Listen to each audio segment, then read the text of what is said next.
हाल बा? सब ठीके बा। भतारे के खूब मजा ले लो ना। का बताई हो?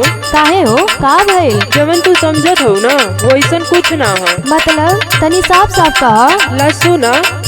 मन डोले नाही कितनो ब्यूटी खास करिला, मन डोले नाही कितनो ब्यूटी खास करिला, रहते सोइया के सखी उपवास करिला।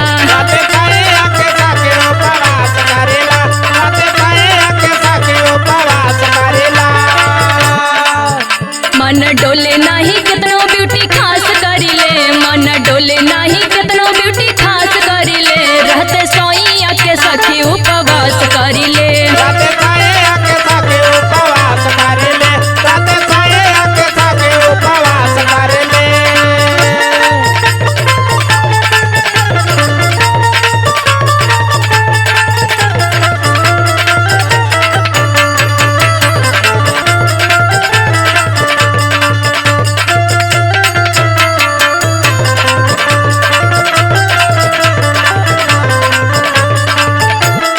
दादा हो दादा, एकर मतलब प्रेशर पाइप कबाड़ा हो गईल बा। हमहू के तो ये लागत बा कि कौनो काम के ना बा। हमार तो सुनी के दिमाग के दही हो गईल। हमार सुना है सखी।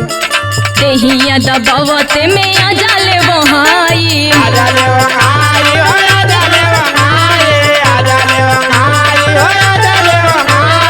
उठे नहीं के तनो हम फिर जगाई।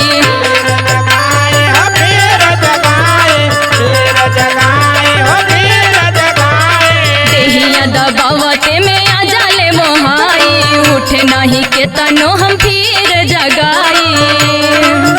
सुना होत नहीं कुछो कितनो पास करिला, सुना होत नहीं कुछो कितनो पास करिला, रहते साइया के सखी उपवास करिला।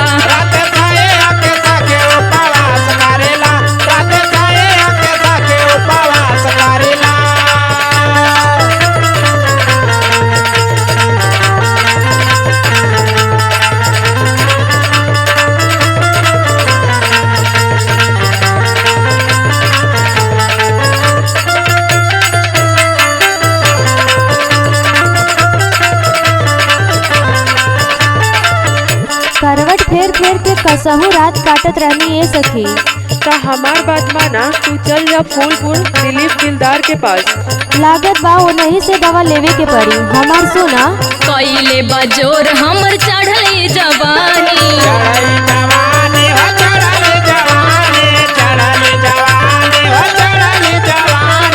अबले दुखाइल नहीं कमरे कमानी,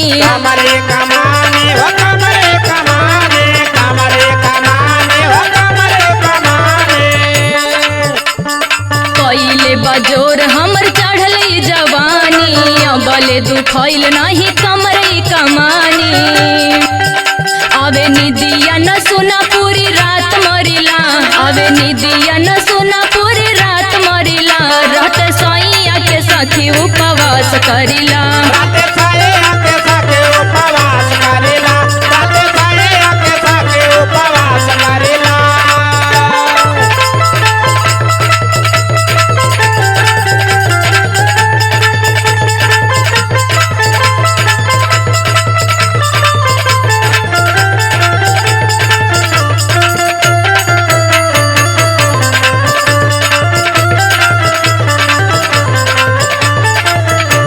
एकर एके उपाय है, दिलीप दिलदार के दवाई में बड़ी दम बा, तू वहीं जा। ठीक बा, जल्दी जाए। आगे सुना। पंकज दिलवा लेके कैसे समझाई,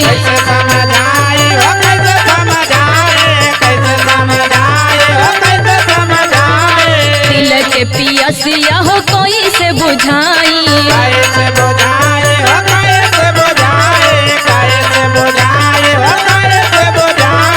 पंकज दिलवा लेके कैसे समझाई, दिल के पियसिया हो कोई से बुझाई। हम खाली पेट